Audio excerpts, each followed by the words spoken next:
তিস্তা নদী হচ্ছে বর্ডারের কাছাকাছি। এটা ইন্ডিয়া থেকে তিস্তা নদীটা এসেছে, তোমরা তো অনেকেই জানো।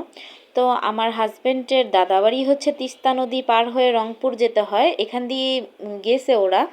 তো হচ্ছে এই নদীটা ভিডিও করেছে। হ্যালো এভরিওয়ান, আসসালামু আলাইকুম, welcome back to my channel Rayan Islam Rodela. তো আপনাদের সাথে শেয়ার করতেছি তার দাদাবাড়ির কি কি আছে এই তো। তো এই যে এই দাদাবাড়িতে অনেক জঙ্গল হয়ে আছে, এখানে কেউই থাকে না, ওর ফুপি থাকে, আমার হাজব্যান্ডের ফুপি থাকে শুধু। আর ওর বাবা চাচা ওরা কেউ এখানে থাকে না, ওরা সবাই রাজশাহীতে বাড়ি করেছে। এই জন্য জায়গাগুলো পুরোই ফাঁকা, একদম জঙ্গল, মানুষজন নাই বললেই চলে। এটা রংপুর। তো খুবই সুন্দর লাগতেছে, অনেক সুন্দর লাগতেছে। তো দেখতে থাকো।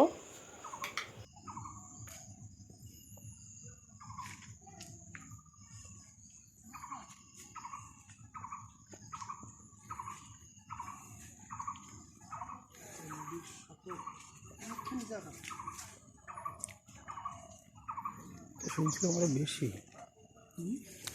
আমি শুনছিলাম আরো বেশি।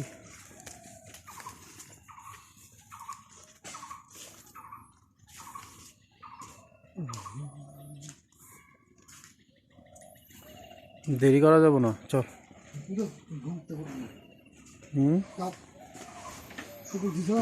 এটা হচ্ছে আমার হাজব্যান্ডের বড় ভাই, আমার ভাসুর।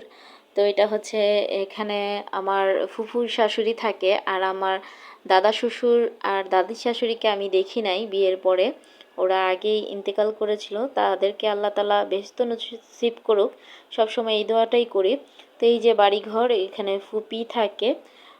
তো আমার তো দেখা সম্ভব হয় নাই, তো আমার হাজব্যান্ডরা দেখে আসছে, আমার মেয়েও যায় নাই এখানে। আমরা এই বাড়িঘর কিছুই দেখি নাই। তো তারপর আবার দুই ভাই রওনা দিয়ে দিল রাজশাহীতে আসার জন্য। তো এই ব্রিজটা দেখো, তিস্তার ব্রিজটা অসম্ভব সুন্দর, মনে হচ্ছে যে কেউ নেই, একদম নির্জন, অনেক অনেক অনেক ভালো লাগতেছে। তো ভিডিওটা যারা এই পর্যন্ত এসেছো প্লিজ একটু লাইক দিয়ে দাও, আর আমার চ্যানেলটাকে সাবস্ক্রাইব করে আমার পাশেই থাকবে। সবাইকে জানাচ্ছি আসসালামু আলাইকুম, আল্লাহ হাফেজ, দেখতে থাকো শেষ অবধি।